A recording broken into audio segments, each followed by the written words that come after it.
श्री शिवाय नमस्तुभ्यम। हर हर महादेव। दोस्तों, आप सभी लोग जानते हैं कि 8 दिसंबर 2024 यानी रविवार को पड़ रही है मार्गशीर्ष महीने की सप्तमी तिथि। और दोस्तों, ये वो सप्तमी तिथि है जो मार्गशीर्ष महीने में पड़ने वाली सबसे बड़ी तिथि है, क्योंकि यह रविवार को पड़ रही है, जो बहुत ही खास है। और दोस्तों, आप सभी लोग जानते हो, रविवार का अगर सबसे बड़ा कोई उपाय है तो वो एक चावल के दाने वाला उपाय है। तो दोस्तों, इस रविवार के दिन आप लोगों को इस वाले उपाय को जरूर करना है। बहुत सारे लोग होंगे जिन लोगों ने इस उपाय को ना किया हो, मतलब पूरा साल निकल गया, उन्होंने किसी भी दिन इस एक चावल वाले उपाय को ना किया हो। पर दोस्तों, आपके पास एक आखिरी मौका बचा हुआ है, जो कि 8 दिसंबर के दिन है। तो इस दिन आप लोगों को इस वाले उपाय को जरूर कर लेना है, भले ही आपने पूरे साल भर इस उपाय को ना किया हो। पर अगर आपने इस मार्गशीर्ष महीने के रविवार के दिन अगर इस वाले उपाय को कर लिया, तो आपको इस उपाय को करने का वो फल मिलेगा जिसकी आपने कभी कल्पना भी नहीं करी होगी। इसीलिए आप लोग इस वाले उपाय को एक बार जरूर कर लेना, ताकि आप लोगों के हाथ से यह मौका ना जा सके और आपको इस उपाय को करने का फल मिल सके। दोस्तों, यह उपाय पंडित जी ने अपनी अभी की ही शिव महापुराण की कथा में बताया है। जिस उपाय को आज हम आपको बहुत अच्छे से समझाने वाले हैं। इस वीडियो को देखने के बाद इस उपाय को समझने के लिए आपको कोई और वीडियो को देखने की जरूरत नहीं पड़ेगी। तो चलिए दोस्तों, उपाय को शुरू करते हैं। देखिए, ये इस मार्गशीर्ष महीने के रविवार के दिन यह इतना खास होता है, इतना महत्वपूर्ण होता है। देखा गया है कभी कभी बड़े बड़े पूजा पाठ अनुष्ठान से जो मनोकामना पूर्ण नहीं होते, वो मार्गशीर्ष महीने के रविवार सप्तमी के दिन एक छोटे से उपाय करने से ही आपकी मनोकामना पूर्ण हो जाती है। और बहुत सारे लोगों ने इस उपाय को किया भी है और उनको इस उपाय को करने का फल भी जरूर मिला है। अगर आप लोग भी इस उपाय को करना चाहते हैं तो आप इस उपाय को पहले अच्छे से समझ लेना, सुन लेना, उसके बाद करना। आपको इस उपाय का फल जरूर मिलेगा। और इस उपाय को कर लेने से आपके घर में चाहे किसी भी प्रकार की दुख और समस्या क्यों ना चल रही हो, आपको उसका कारण भी नहीं पता है कि भाई यह समस्या किस कारण से चल रही है, उसका कुछ भी कारण हो सकता है, जैसे पितृदोष हो सकता है या किसी भी तरह का मंगल दोष भी हो सकता है। तो इस दिन आप लोगों को यह वाला उपाय कर लेना है। यह एक ऐसा उपाय है जिस उपाय को अगर किसी विशेष दिन पर किया जाए तो भाई उस विशेष दिन का जो है वह तो हमें मिलता ही मिलता है। पर हमने उस दिन पर इस उपाय को किया है तो हमें उससे भी बड़ा फल मिलता है, और फल बहुत जल्दी मिलता है, क्योंकि आप इस उपाय को बहुत ही बड़े और विशेष दिन पर कर रहे हो। तो चलिए अब उपाय के बारे में बात करते हैं। लेकिन उससे पहले आप लोगों को यह जानना आवश्यक है कि आखिर यह उपाय किस समय करना है, किसको करना है और कैसे करना है। तो चलिए हम आगे आपको वीडियो में एक एक करके बता देते हैं। लेकिन उससे पहले अगर आप लोग हमारे चैनल पर नए हैं तो हमारे चैनल को सब्सक्राइब कर लेना और इस वीडियो को लाइक करके कमेंट बॉक्स में श्री शिवाय नमस्तुभ्यम ओम नम शिवाय जरूर टाइप कर देना। तो दोस्तों, इस एक चावल दाने वाले उपाय को हमें इस रविवार सप्तमी के दिन कैसे करना है, किसको करना है, किस समय करना है और कहां पर करना है, ये सारे सवालों के जवाब आपको इस वीडियो में मिल जाएंगे।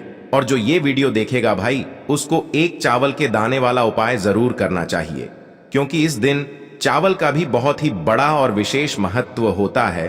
और जब बात आ जाए एक चावल दाने की, तो ये सोने पे सुहागा वाली बात हो जाती है, और ये एक बहुत ही बड़ा उपाय हो जाता है इस रविवार सप्तमी का।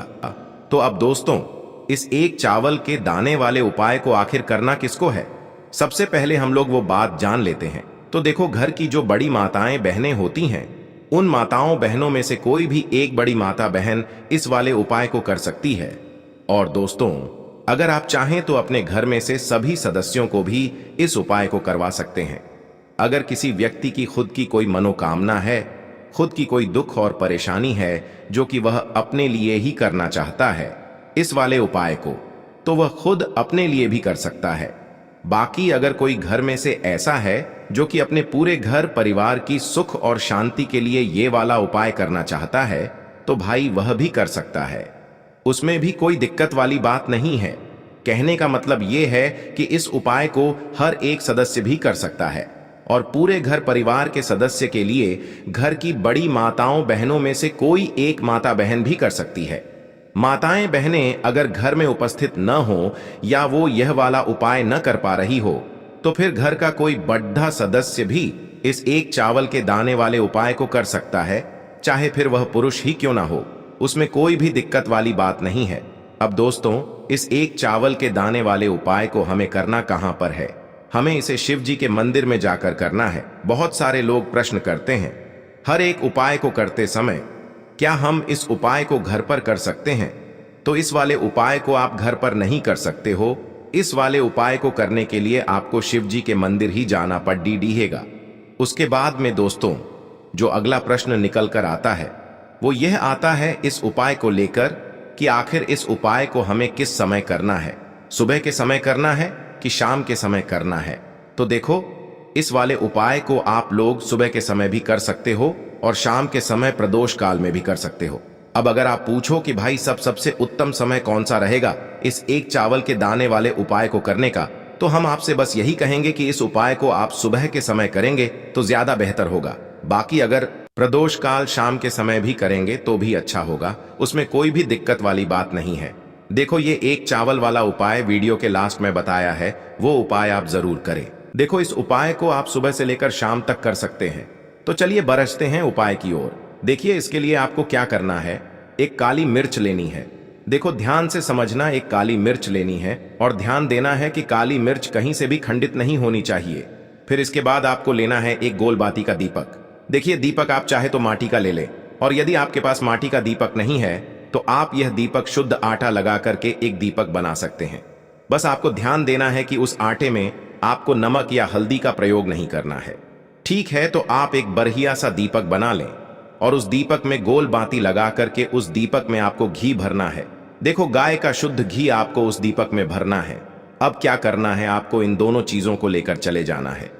बेलपत्र के पेड़ के पास देखिए, देखो, गुरुजी ने अपनी अभी की शिव महापुराण कथा में भी बताया था, जो भी व्यक्ति प्रदोष काल में जो भी एक दीपक प्रज्वलित कर देता है उसके घर पर धन की कमी नहीं हो सकती। देखो, यदि आपके घर के आसपास कहीं बेलपत्र का पेड़ नहीं है या घर से काफी दूर पड़ता है और आप जा नहीं सकते, तो आगे हम ये भी बताएंगे कि कैसे इस उपाय को करना है।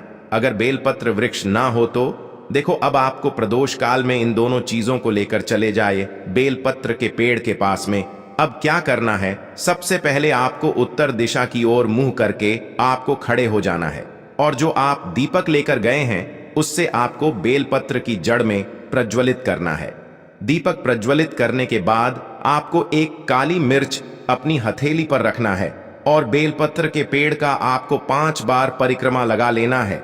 और यदि आप परिक्रमा बेलपत्र के पेड़ का नहीं लगा सकते हैं तो आपको दीपक को चारों ओर कुछ इस तरह से क्लॉकवाइज 5 बार घुमा देना है, मतलब आरती करना है। और घुमाने के बाद आपको उसी काली मिर्च को दीपक में डाल देना है और वहीं पर बैठकर हाथ जोड़ करके आंख बंद करके आपको जो भी आपके जीवन में समस्याएं हैं, घर से लक्ष्मी जी का निवास नहीं है, घर में लक्ष्मी जी प्रवेश नहीं कर रही है, और भी जीवन में जो भी समस्याएं हैं, तो उस समय आपको विनती करनी है।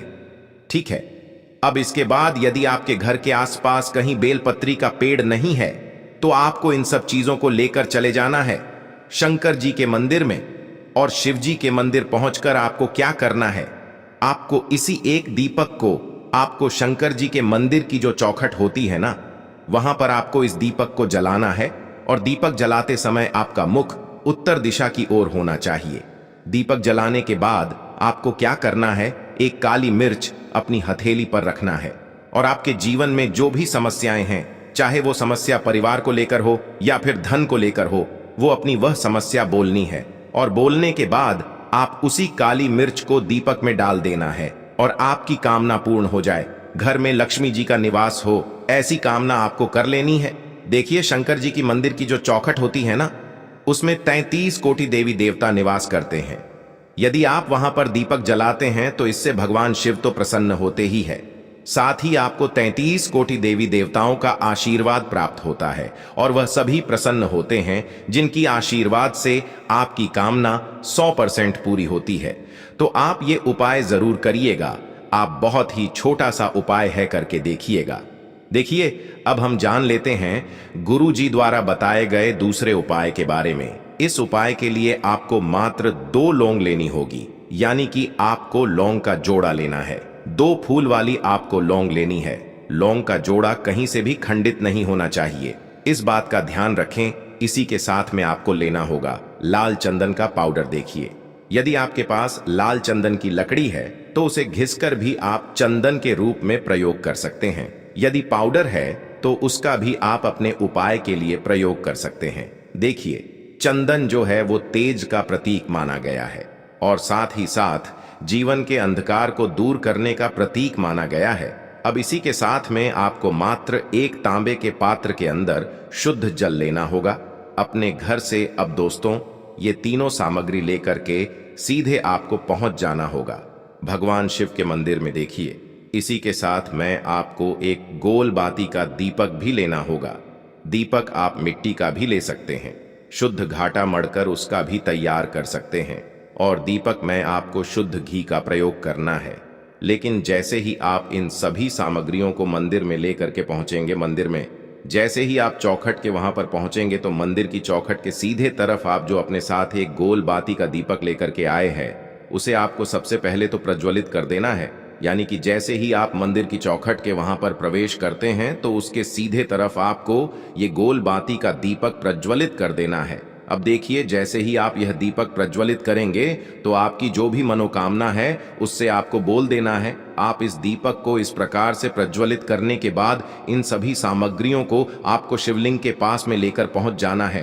अब देखिए दोस्तों, आपके पास जो एक तांबे के पात्र के अंदर शुद्ध जल है उसमें से आपको केवल आधा लोटा जल ही भगवान शिव के शिवलिंग पर अर्पित करना है।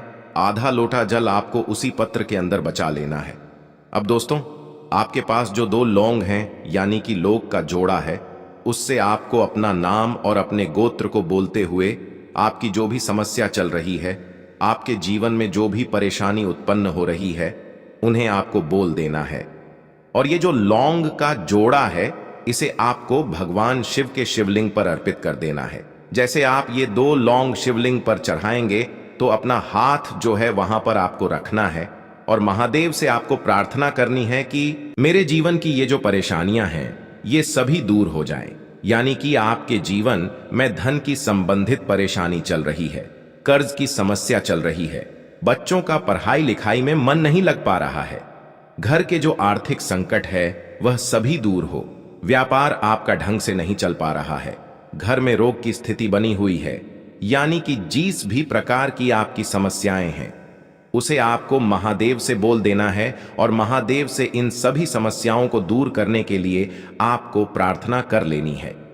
अब देखिए दोस्तों, आपने जो 2 लौंग शिवलिंग पर समर्पित की थी उससे आपको वहां से उठा लेना है और इन दोनों लौंग को आपको शिवलिंग से उठा करके सीधे उससे जल के पात्र के अंदर डाल देना है। यानी कि अपने आधा लोटा जल और बचाया हुआ था उसी के अंदर आपको ये 2 लौंग डाल देनी है। और साथ में आप जो लाल चंदन लेकर के आए थे उस लाल चंदन को भी आपको उसी पात्र के अंदर डाल देना है। यानी कि आधा लोटा जल और बचा हुआ है तो उसी आधे लोटे जल के अंदर आपको ये लाल चंदन भी डाल देना है। अब देखिए, इस आधे लोटे जल में है जिसमें अपने 2 लौंग डाली है, लाल चंदन डाला है, उसे सीधे लेकर के आपको पहुंचना है बेलपत्र के वृक्ष के वहां पर। देखिए, बेलपत्र का वृक्ष यदि आपके घर पर है तो वहां पर आपको आ जाना है। आपके घर के आसपास कहीं भी है तो वहां पर आपको पहुंच जाना है और उसके बाद आपका जो मुख है वह उत्तर दिशा की ओर होना चाहिए और उसके बाद आपको अपना नाम और अपनी गोत्र को बोलना है और पुनः अपने जो भी परेशानियां शिवलिंग के पास में बोली थीं उन्हें आपको वापस से बेलपत्र के वहां पर भी बोल देनी है। और ये जो आधा लोटा जल और है इससे आपको पूरा बेलपत्र के वृक्ष की जड़ में श्री शिवाय नमस्तुभ्यं इस मंत्र का जाप करते हुए समर्पित कर देना है। तो बस इतना सा उपाय आपको करना है। जो भी आपकी परेशानी है, समस्या है, उससे महादेव निश्चित ही दूर करेंगे। अब दोस्तों, हम जान लेते हैं तीसरे चमत्कारी और विशेष उपाय के बारे में। देखिए, ये उपाय बहुत ही चमत्कारी है क्योंकि इस उपाय से आपके जिम्मे तेज की वृद्धि होगी। यानी कि जीवन से जितना भी अंधकार ही वो सभी दूर होगा। तो इस उपाय के लिए आपको मात्र 1 गुड़ का टुकड़ा लेना है। गुड़ का टुकड़ा आपके जीवन में तेज की वृद्धि करता है और साथ ही साथ आपके जीवन से जो अंधकार है उसे दूर करता है। इसी के साथ मैं आपको एक चावल दाना यानी कि अक्षत का दाना लेना है। ये चावल का दाना आपके जीवन में सुख शांति को लेकर के आता है, आपके जीवन में धन की जितनी भी परेशानियां हैं उन्हें समाप्त करता है। इसी के साथ मैं आपको मात्र एक हरा मूंग लेना है। हरा मूंग जो है वह बुध ग्रह को प्रसन्न करता है। देखिए, हरे मूंग का उपाय करने से बुध ग्रह मजबूत होता है और बुध ग्रह के मजबूत होने से बुद्धि, ज्ञान और विवेक की प्राप्ति होती है। तो ये तीनों ही सामग्री आपको एक एक लेनी है, यानी कि एक गुड़ का टुकड़ा, एक चावल का दाना, एक हरा मूंग आपको लेना है। देखिए, हरा मूंग का दाना और चावल का जो दाना है वो आपको साबुत लेना है, खंडित नहीं होना चाहिए। और इसी के साथ में आपको मात्र एक तांबे के पात्र के अंदर अपने घर से शुद्ध जल ले लेना है। देखिए, अब इन सभी सामग्रियों को लेकर के सीधे आपको पहुंच जाना है भगवान शिव के मंदिर में। आप ये उपाय सुबह से लेकर के शाम तक किसी भी समय कर सकते हैं, लेकिन रविवार के दिन ही आपको इस उपाय को करना है।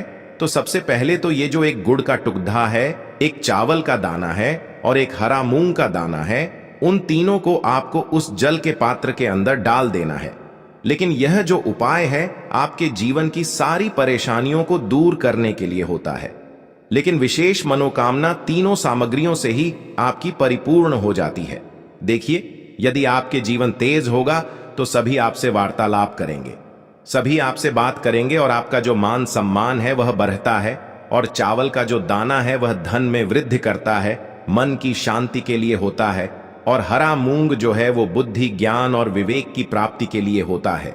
अब देखिए, यह जो एक पात्र है, इससे आपको भगवान शिव के शिवलिंग पर धीरे धीरे अर्पित कर देना है। श्री शिवाय नमस्तुभ्यम इस मंत्र का जाप करते हुए और तुम रुकेश्वर महादेव का मन में स्मरण करते हुए।